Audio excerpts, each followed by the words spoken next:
ও আমার কলিজার যুবক, তোমার মতো যুবক কি স্কুলে পড়ে, কলেজে পড়ে, নামাজ পড়ে কি নাই? তোমার জন্য শেষ।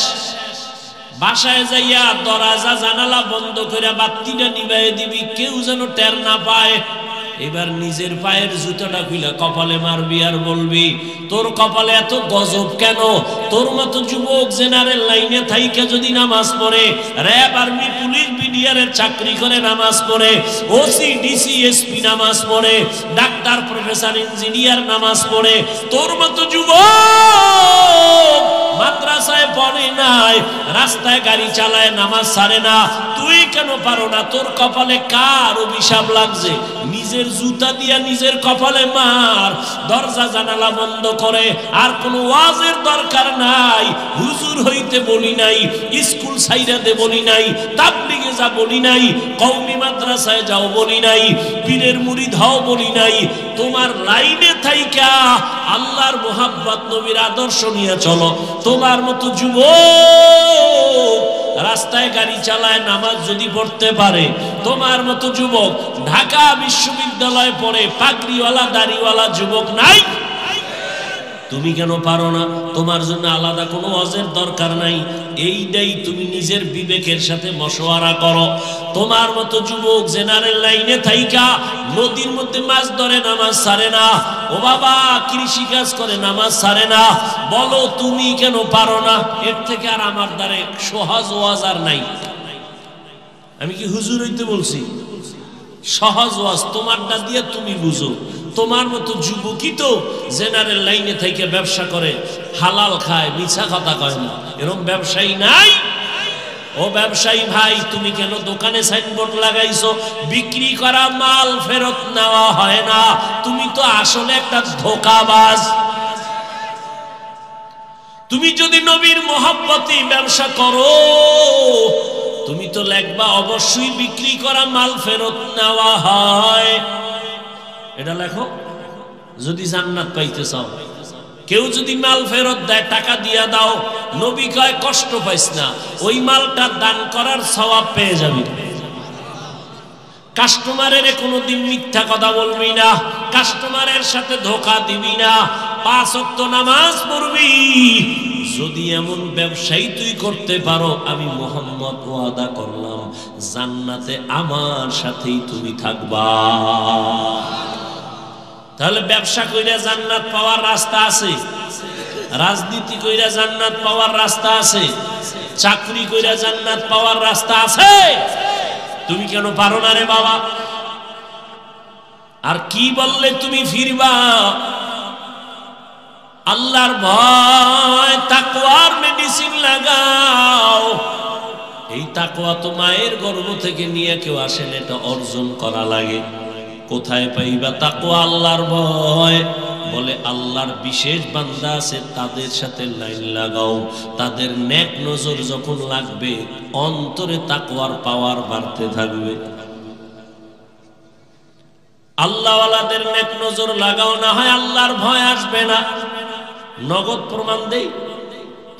এই যে আপনারা বসে বয়ান শুনতেছেন, ও যুবক বাবারা, বৃদ্ধ বাবাজিরা, এই যে 1-2 ঘন্টা বয়ান শুনতেছেন, আল্লাহকে সাক্ষী রেখে বলেন, কথাগুলো শুই নাকি অন্তরে একটু দাগ লাগে নাই? সত্য বলো।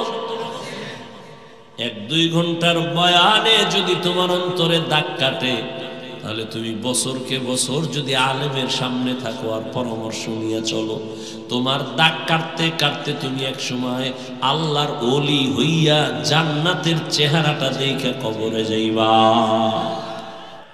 আর কত করবি? করছো তো। মনে চাইছে নামাজ পড়বি না, পড়ো নাই। মনে চাইছে পার্কে দৌড়াবি, গেছো।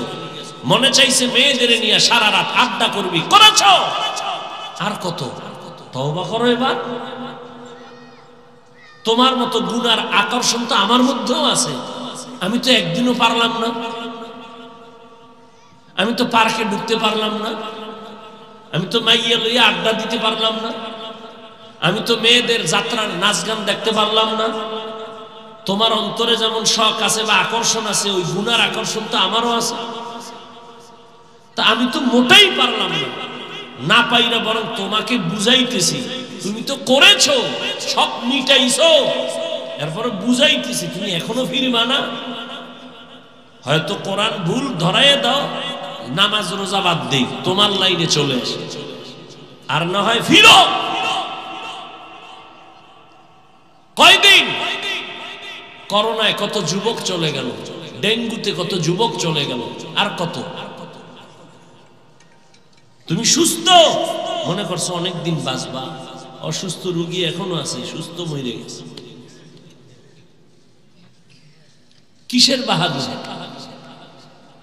চোখের সামনে দেখতেছো না, 10 তলা বিল্ডিং ওলা বিল্ডিং থুইয়া নাই, কি সুন্দরবনে ঘুমায়, কিসের দুনিয়া? তোমার 10 তলা বিল্ডিং, তোমারও রাত দিন যায়, খেরের ঘরওয়ালারও রাত দিন যায়, গুলিস্তান সদরঘাটে ডাস্টবিনের পাশে শুয়ে শুয়ে ওদেরও রাত দিন যায়। কিসের ধান্দায় পড়ে আজকে নামাজ ছাড়ছো বলো? কি পাইছো নামাজ বাদ দিয়ে? আচ্ছা সম্মান, মানুষ দুনিয়ার পিছনে দৌড়ায় কেন? 2 জিনিস চায়, শান্তিতে খাবে ঘুমাবে আর সম্মান।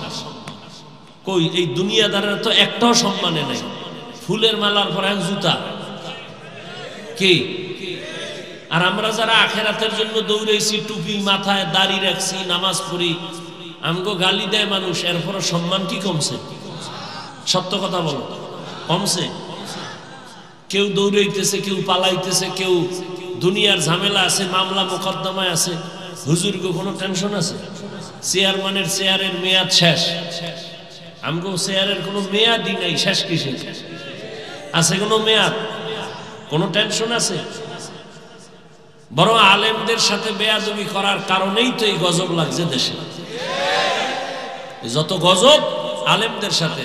এখন যারা একটু নাচানাচি করে, অনুরোধ করি অন্তত আলেমদের সাথে বেয়াদবি করো না, তাহলে কপাল পুড়ে যাবে, মুহূর্তের মধ্যে পঙ্গু হয়ে যাবে, চাকার তলে মাথা ঢুকবে, টের বাবা। শিক্ষা নাও, আওয়ামী লীগ নাই নাই করে নাচিস না, শিক্ষা নে। জুলুম করলে তোর পিঠের চামড়াও থাকবে না, সাবধান। আল্লাহ হেদায়েত দান করুন। দুনিয়ার সবাই ধান্দাবাজ আর চান্দাবাজ, নিজের চেয়ারটা ঠিক রাখবে কেমনে এই ধান্দা, নিজের দল কেমনে বড় করবে এই ধান্দা। একমাত্র উলামায়ে কেরাম এই জাতিকে নিয়ে ভাবে, নিজের মাইয়া ফোলা বউ নিয়ে এত চিন্তা করে না, এই জাতিকে নিয়ে আলেমরা যেই চিন্তা করে।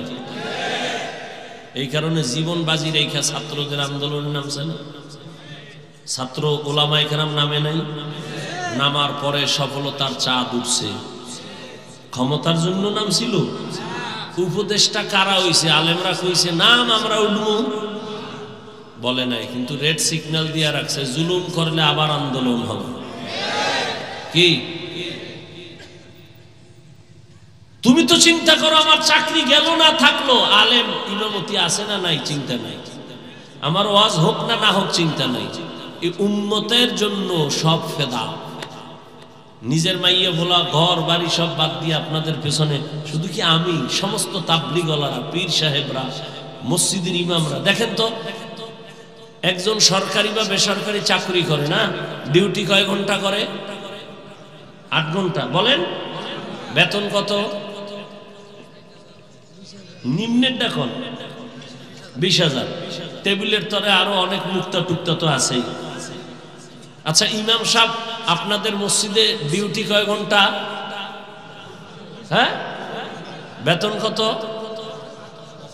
70টা বলেন না। রিমান্ডে রাখছেন না ইমাম রে? একক তো নামাজে না থাকলে রিক্সা ড্রাইভার কা হুজুর জহুরে গেলেন কই? কে তুমি? কয় রিক্সাওয়ালা। এত পাওয়ার? 5 টাকা মাসে বেতন দেয়।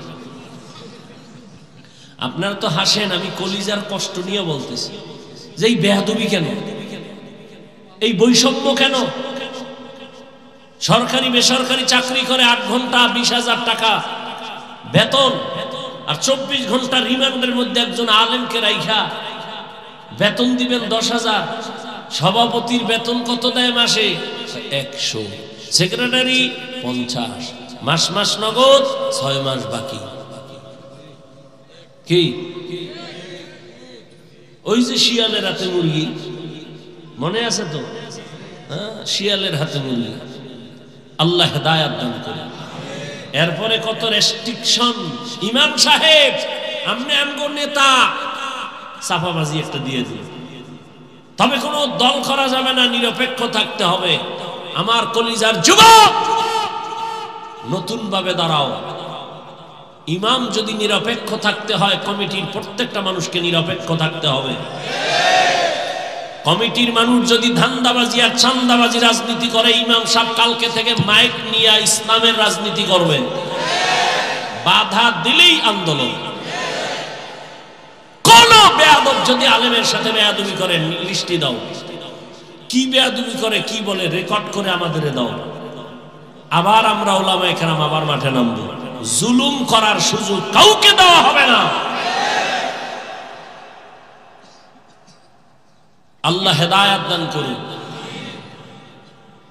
কতটা জুলুম করেন আপনারা ইমামের সাথে। এরপরে ইমাম কি কোনোদিন গালি দিছে? আপনারা সরকারেরটা এমনি এমনি খাইয়া লাল পতাকা লয়ে এখানে কি কয় মানববন্ধন। কেন কয় সরকারের গদিতে লাল বাতি জ্বালাম। বিষয় কয় স্কেল বাড়াইতে হইবে। বুঝেন তো কি বাড়াইতে হইবে? ইমাম সাহেবের বেতন মাত্র ৭,০০০, ৬ মাস বাকি। ইমাম সাহেব লাল পতাকা লইছে।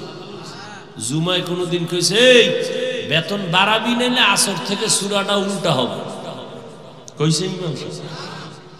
বরং যখন মোনাজাতটা দেয়, কলিজা দিয়া দোয়া করে, আল্লাহ ব্যবসায়ীদের ব্যবসায় বরকত দাও, চাকরিজীবীদের বরকত দাও, অসুস্থ রোগীদের সুস্থ বানাও, কবরওয়ালাদের জান্নাত দান করো। আয় আল্লাহ সবাইকে সুস্থতার নেয়ামত দান করো, সন্তানগুলো আদোওয়ালা বানাও। একটা লাইনেও বাদ রাখে না দোয়া করতে। এই দোয়া লইয়াও কি লেগে একজনে আমার আব্বার জন্য একটু ইমাম সাহেব দোয়া করেন জুমার দিন।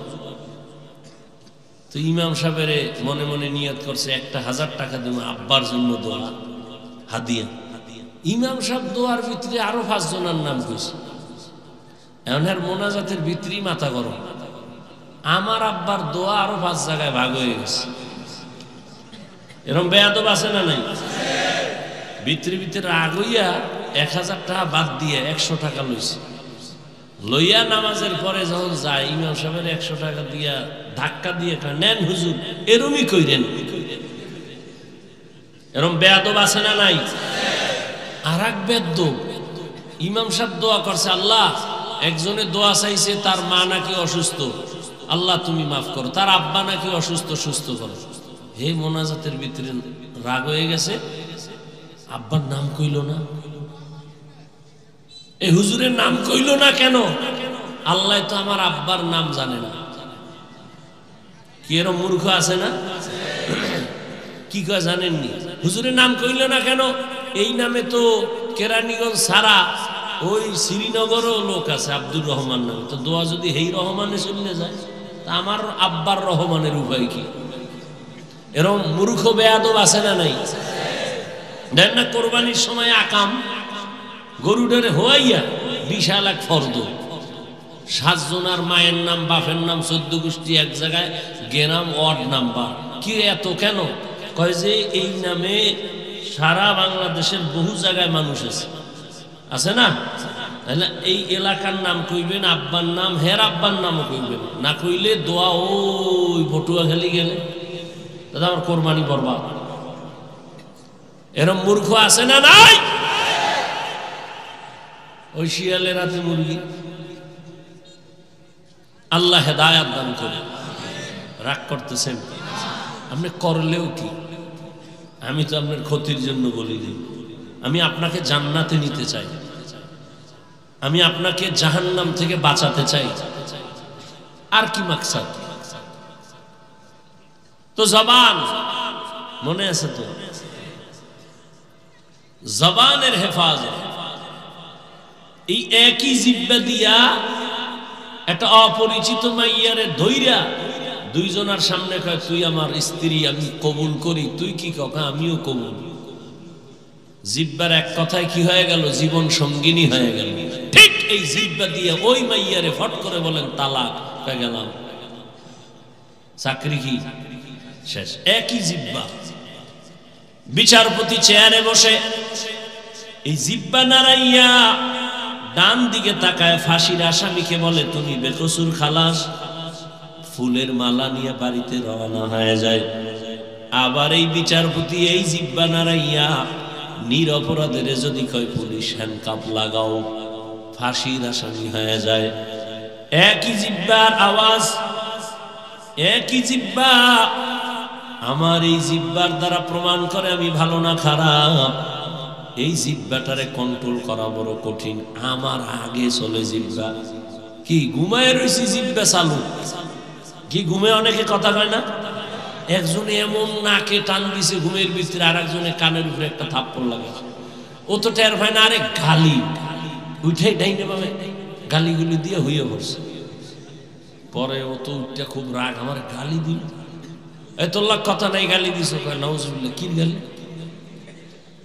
গালি তো 13টা দিছে এক শ্বাসে। আল্লাহর কসম আমি জানি না আমার জিহ্বায় কি কইছে, এটা আমি তো কিচ্ছু জানি না, তো ঘুমাই আছিলাম। কি ঘুমের মানুষ মরা না? মরা।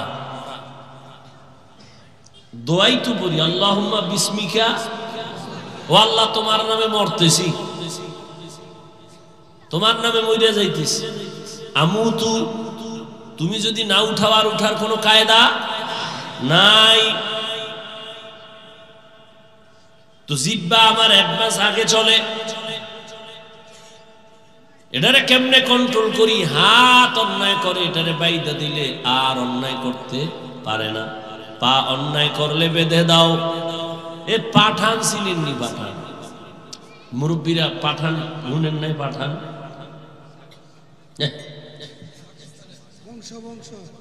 পাঠান তো এক পাঠানের বাড়ি আর এক পাঠান গেছে চুরি করতে।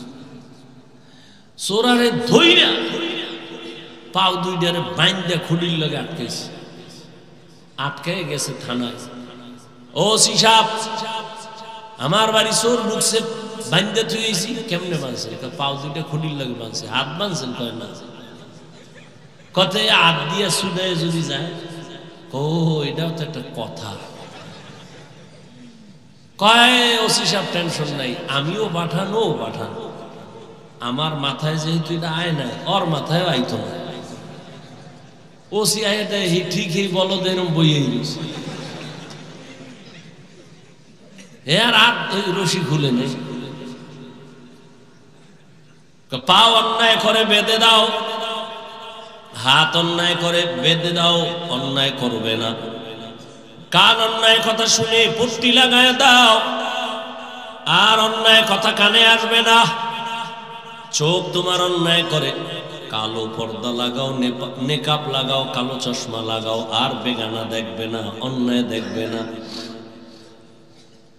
কিন্তু তোমার জিহ্বাটা যে অন্যায় করে বারবার, এটারে আটকাবা কেমনে? রশি দিয়ে বাঁধা যাবে, সুতা দিয়ে বাঁধা যাবে, কষ্টেপ লাগানো যাবে। দুনিয়ার যত বড় কষ্টেপ নেও, তোমার হাতে বাঁধলে আর চামড়া উঠায় ফেলবে, কিন্তু জিহ্বায় কোনো কষ্টেপ লাগবেই না।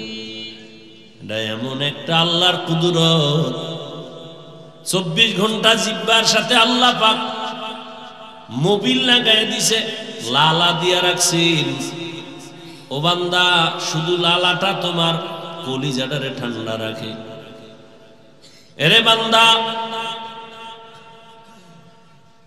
পানি যাইয়া তোমার গলা আটকায় দেয়, কিন্তু জিহ্বায় কিন্তু আটকায় না। কোনো খানা আটকায় যায় গলায়, জিহ্বায়।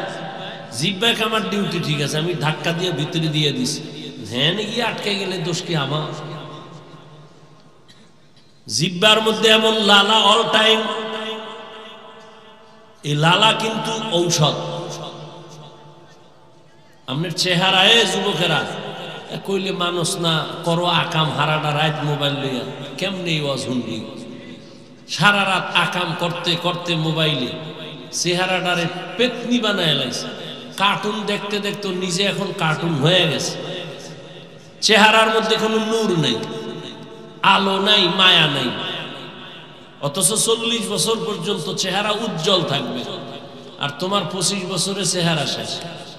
শুধু কি চেহারা ফুল, মানে তোর মধ্যে আছে বলতে কিচ্ছু নেই। চোখের পাওয়ার নাই, কানের পাওয়ার নাই। মা কয় গোসল করবি না, কয় খানা খেয়ে লাইছে। কানের পার্স নষ্ট, চোখের পার্স নষ্ট, হার্ট দুর্বল, ব্রেন কিন্তু কমে গেছে। একটা কথাও আমি ফাউল বলি না বাবা, তুমি পারলে গুগলে সার্চ দিও, বাসায় যাই টাচ মোবাইল দেখলে শরীরের অঙ্গের কি ক্ষতি হয়। হুজুর গোটা তো মানবি না, কপাল খারাপ, কিন্তু চিকিৎসা বিজ্ঞানী গুগলে দিয়ে রাখছে। এই মোবাইলের দিকে তাকাইলে চোখের পাওয়ার থাকে না, এই মোবাইল দেখতে দেখতে ব্রেন কমে যায়, নষ্ট হয়, কিডনি ড্যামেজ হয়। এই মোবাইলের সম্পর্কের কারণে তোমার হার্ট দুর্বল হয়ে গেছে, মাথা ব্যথা আগের থেকে বাড়ছে, খবর নাই তোমার। এখন মোবাইল দেখতে দেখতে কিছু লেখা যে পড়বা পারো না, 10 মিনিট দেখলে মাথা ঘুরায়, গোলায় যায়, কি দেখতেছি। দুর্বল হয়ে গেছে শরীর, না জীবন আছে, না যৌবন আছে, না লেখাপড়া আছে।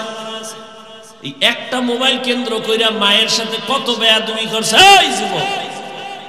শুধু এই মোবাইলকে কেন্দ্র করে বাবার সাথে কত বেয়াদবি করছো বল।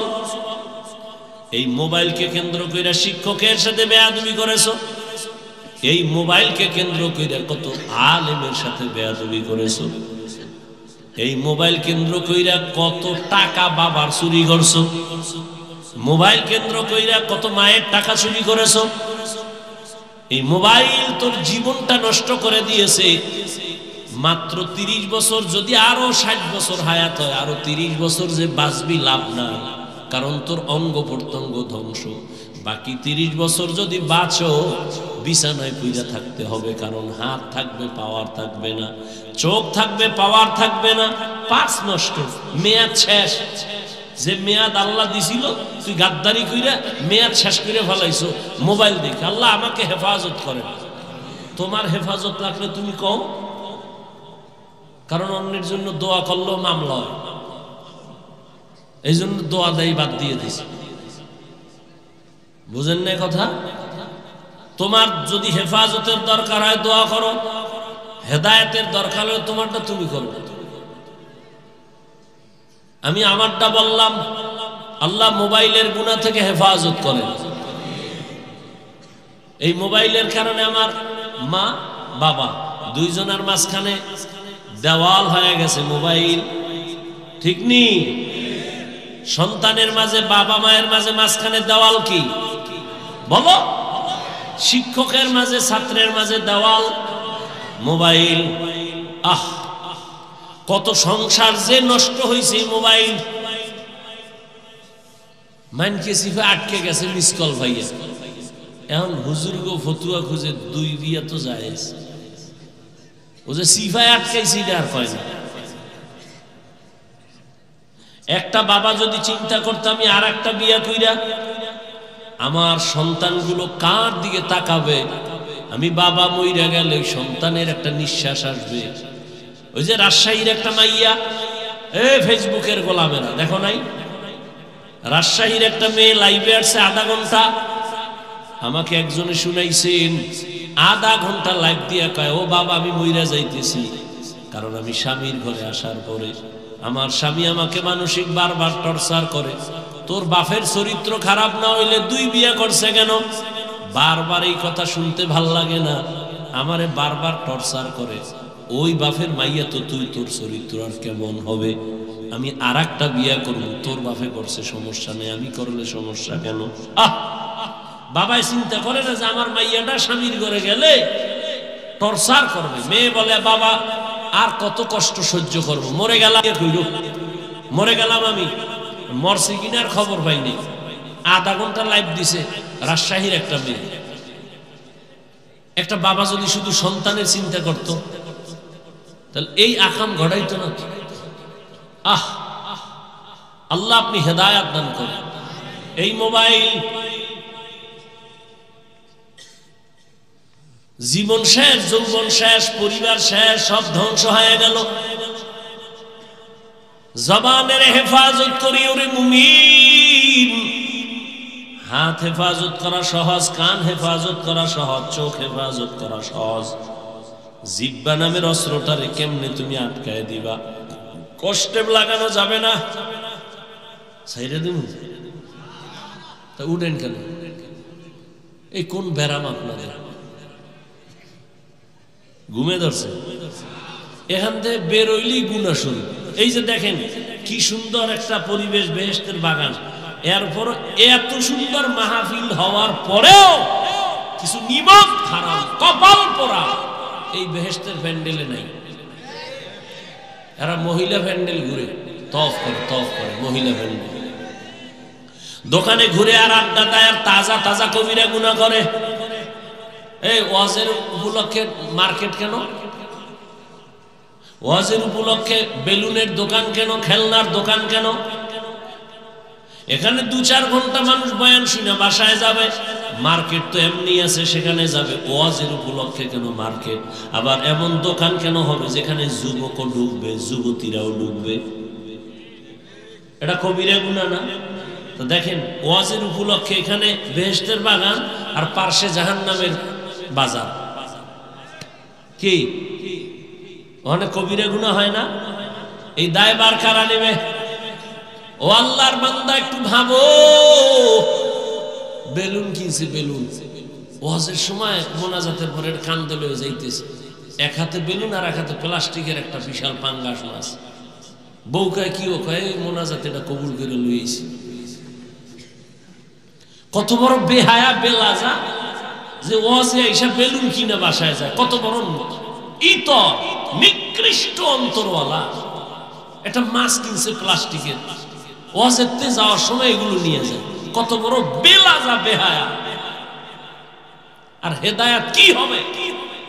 কিসের হেদায়াত হবে? আল্লাহ হেদায়াত দান করে। ও পর্দার আড়ালের আম্মা জানেরা আছে না? আরে আম্মা জান, আপনারা তো এই দুনিয়ার বড় সম্পদ। আপনাদের মতো দামি সম্পদ আল্লাহ আর কাউকে দেন নাই, বানান নাই।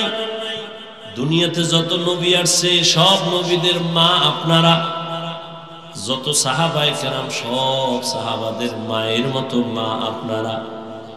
এ দুনিয়ায় যত আলেম হাফেজ যত আছে সবার মা আপনারা।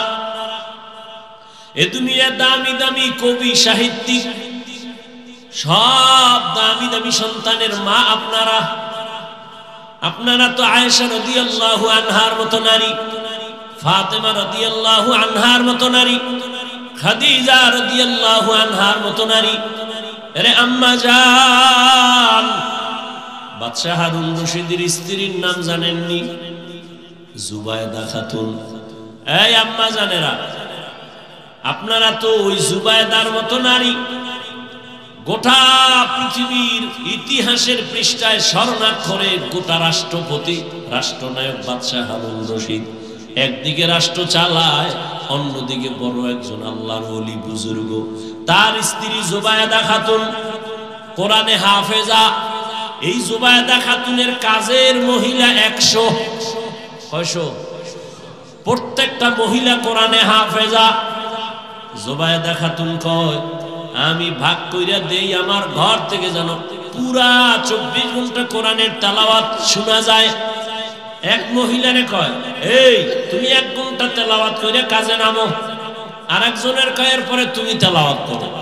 তুমি 1 ঘন্টা পরে আর একজনে করবে। তুমি এর পরে কাজে নামো। আর একজন আধা ঘন্টা তেলাওয়াত করে কাজে নামো। অর্থাৎ এইভাবে 24 ঘন্টা ডিউটি ভাগ করে দিছে যেন আমার ঘর থেকে 24 ঘন্টা তেলাওয়াতের আওয়াজ শোনা যায়। এরে আম্মা জান, ঘরের মধ্যে আছেন আপনারা ওই জুবায়দা খাতুনের মতো দামি মা, কিন্তু দামি হতে পারেন না কেন?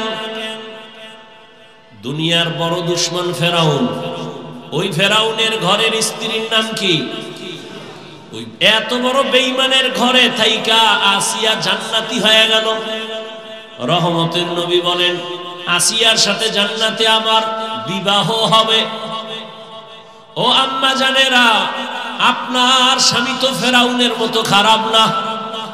আপনি কি পারেন না স্বামীর একটু নামাজের দাওয়াত দিবেন? আপনিও নামাজ পড়ে যদি দোয়া করতেন, হে আল্লাহ, আমার স্বামী দিনরাত কষ্ট করে কামাই করে, নিজের জন্য করে না, সব তো আমাদের জন্য করে। কোন পুরুষ নিজের জন্য করে না কষ্ট, ছেলে মেয়ের জন্য, বিবির জন্য করে। মইরা গেল তো এই টাকা পয়সার মালিক আপনি হবেন, সন্তান হবে।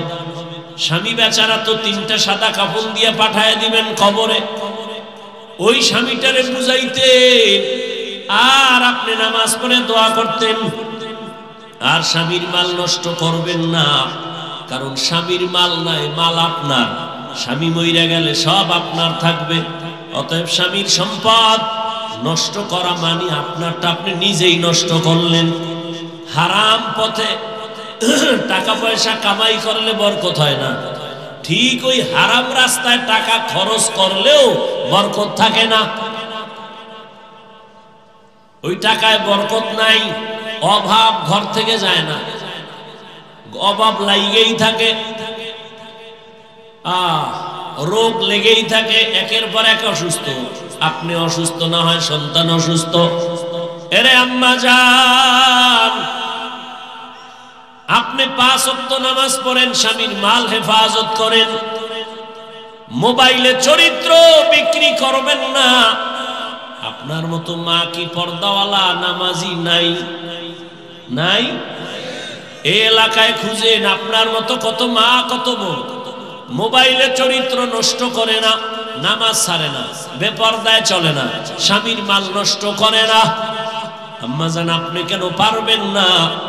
এখনো সময় আছে, তওবা করেন।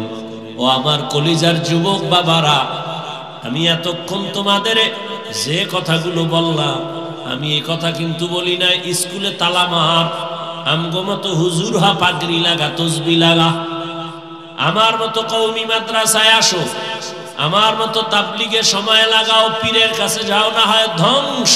একবারও বলি নাই। বরং আমি তোমাকে সাহস দিচ্ছি, ও যুবক, স্কুলে পড়ো আলহামদুলিল্লাহ, কলেজে পড়ো, চাকরি করো, ব্যবসা করো।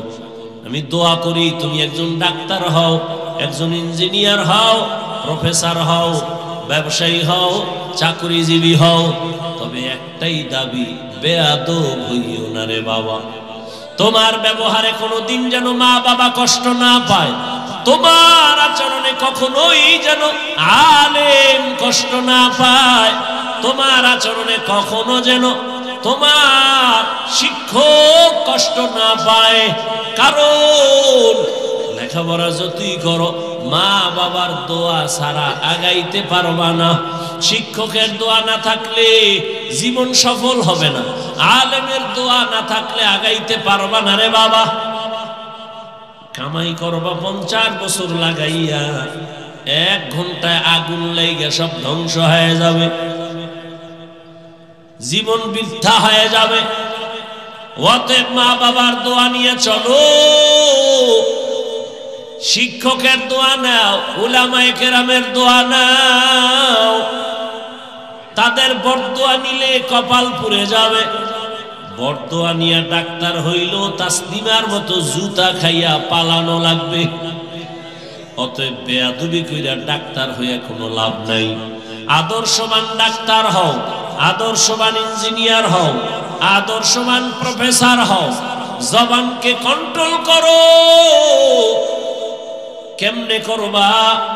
কয় হাত কন্ট্রোল করা যায়, জবান কন্ট্রোলের কোনো মেডিসিন নাই। আল্লাহ কয় আমি মায়া কইরা তোর একটা মেডিসিন দেই, এইটা দিয়া কন্ট্রোল কর। দুনিয়ার মেডিসিন দিয়া পারবি না, আমি একটা মেডিসিন দিলাম, ওই মেডিসিন দিয়া জবানটারে কন্ট্রোল কর। ওই মেডিসিনটা ব্যবহার কর, জবান কন্ট্রোল হয়ে যাবে। বলে কি মেডিসিন? আল্লাহ বলেন আমার দেওয়া মেডিসিনের নাম হলো তাকওয়া।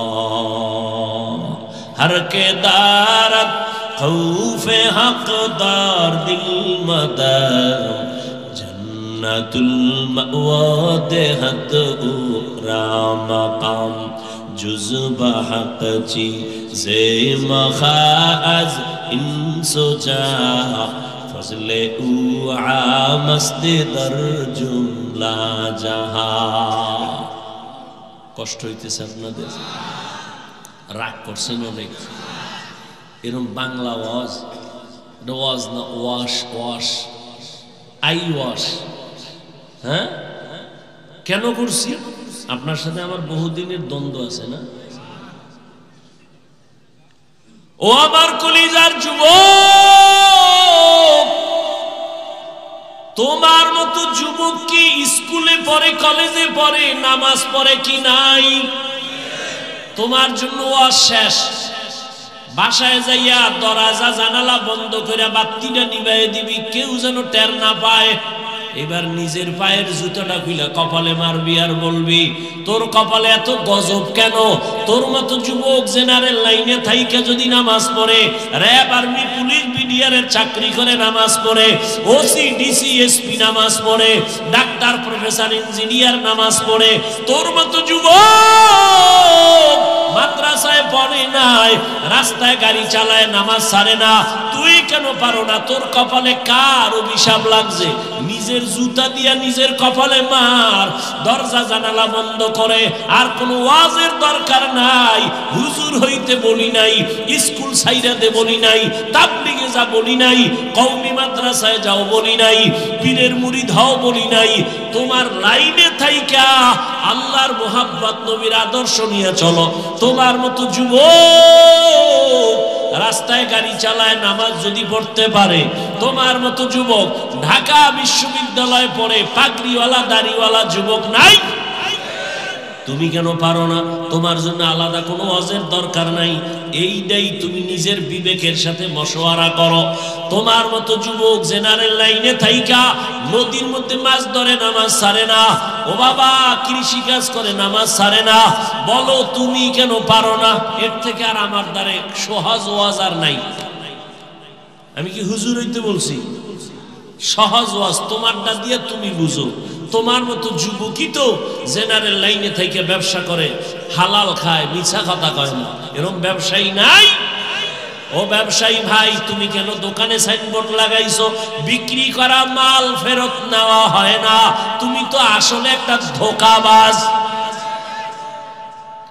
তুমি যদি নবীর মহব্বতে ব্যবসা করো তুমি তো লেখবা অবশ্যই বিক্রি করা মাল ফেরত নেওয়া হয় এটা লেখো যদি জান্নাত পাইতে চাও কেউ যদি মাল ফেরত দেয় টাকা দিয়া দাও নবী কয় কষ্ট পাইস না ওই মালটা দান করার সওয়াব পেয়ে যাবি কাস্টমারের কোনোদিন মিথ্যা কথা বলবি না কাস্টমারের সাথে ধোঁকা দিবি না 5 ওয়াক্ত নামাজ পড়বি যদি এমন ব্যবসায়ী তুই করতে পারো আমি মুহাম্মদ ওয়াদা করলাম জান্নাতে আমার সাথেই তুমি থাকবা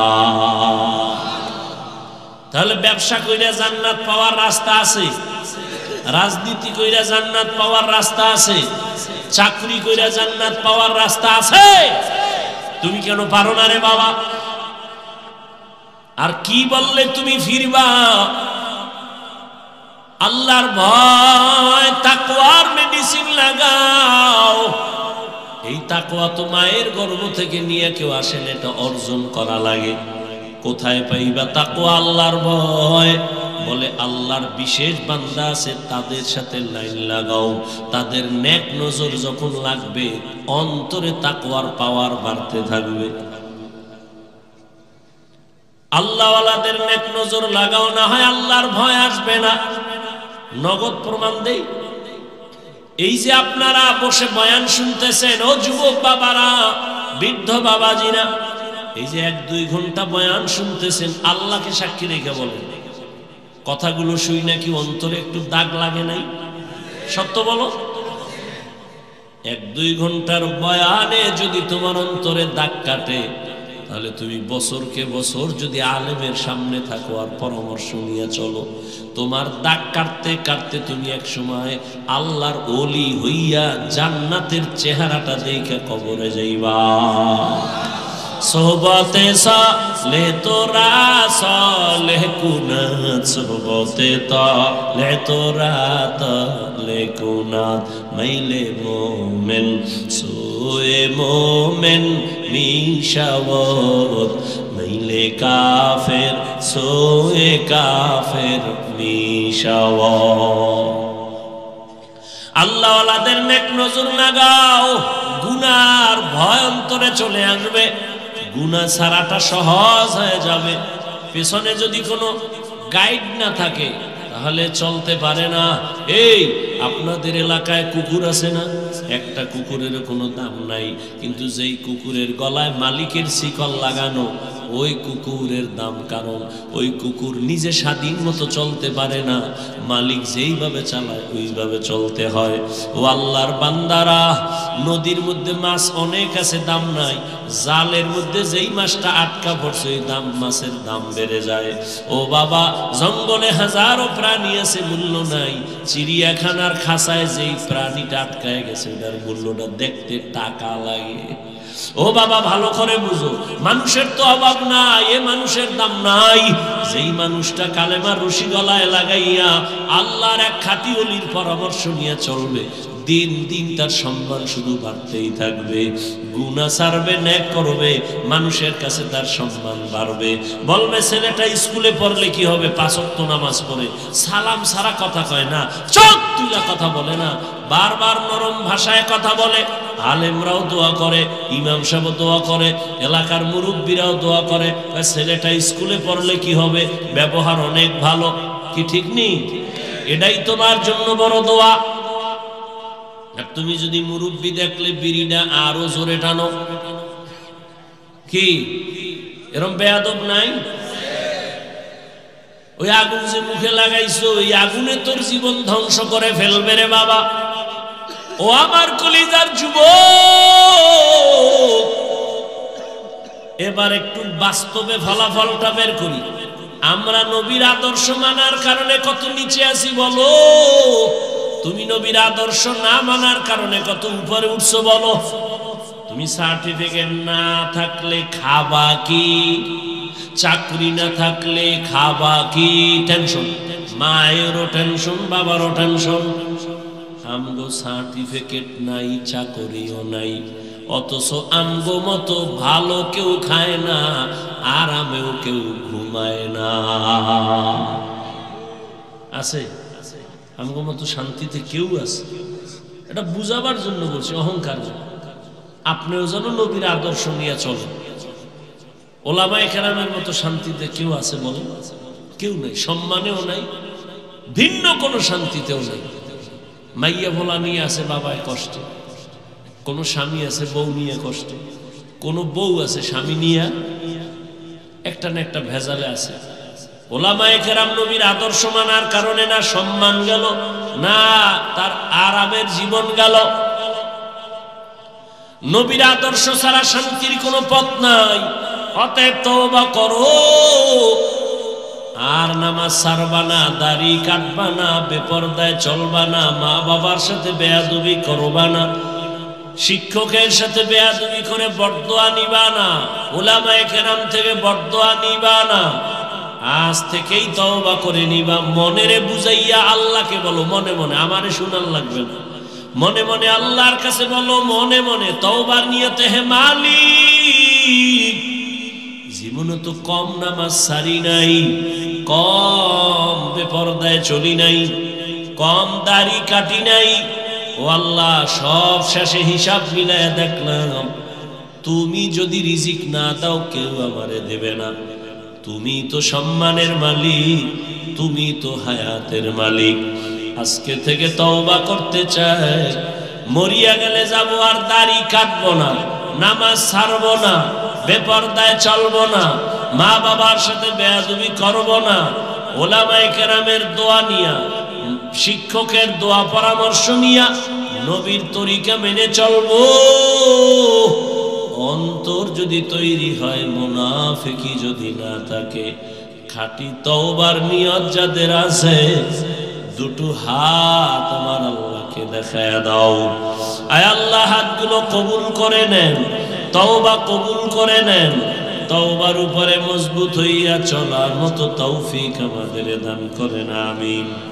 আলহামদুলিল্লাহি রাব্বিল আলামিন والصلاة والسلام على سيد الأنبياء والمرسلين وعلى آله وأصحابه أجمعين يا أرحم الراحمين يا أرحم الراحمين يا أرحم الراحمين رب ارحمهما كما ربياني صغيرا رب ارحمهما كما ربياني صغيرا জীবনে না করিলাম বন্দেগী গুনাহ করে কাটাই না জিন্দেগি গুনাহ করে কাটাই না জিন্দেগি তওবা করে আবার তওবা ভাঙ্গি না তওবা করে আবার তওবা ভাঙ্গি না অবশেষে খাঁটি তওবা করি না অবশেষে খাঁটি তওবা করি না গুনাহ করেছি আর তো গুনাহ করব না গুনাহ করেছি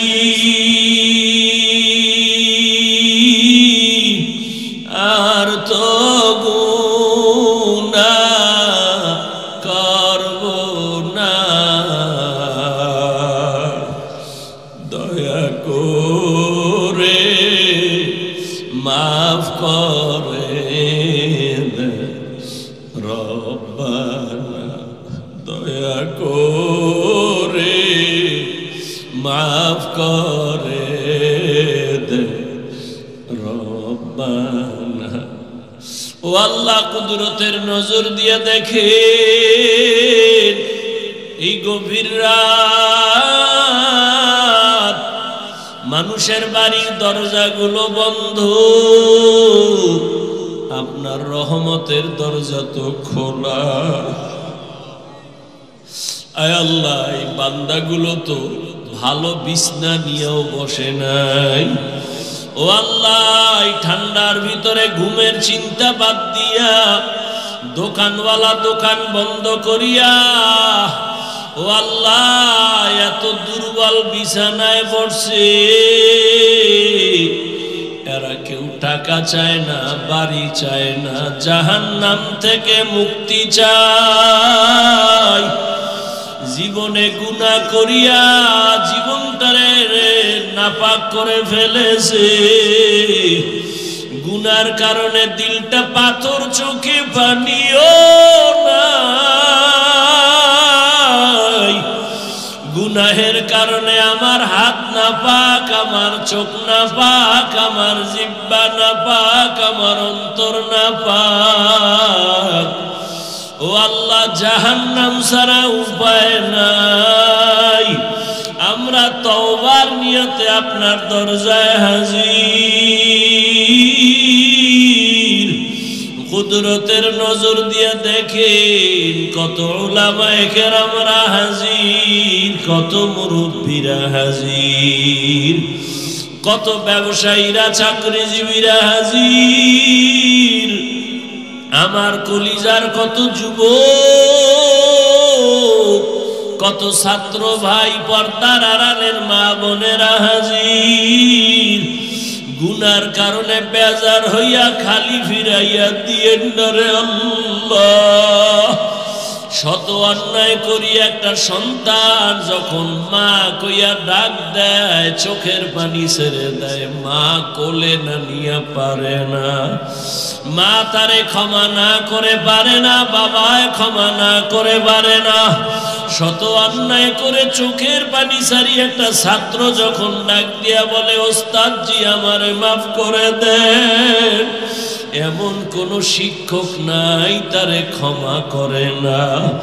ও আল্লাহ, মা বাবা ওই শিক্ষকের থেকে আপনার মায়া কি কম?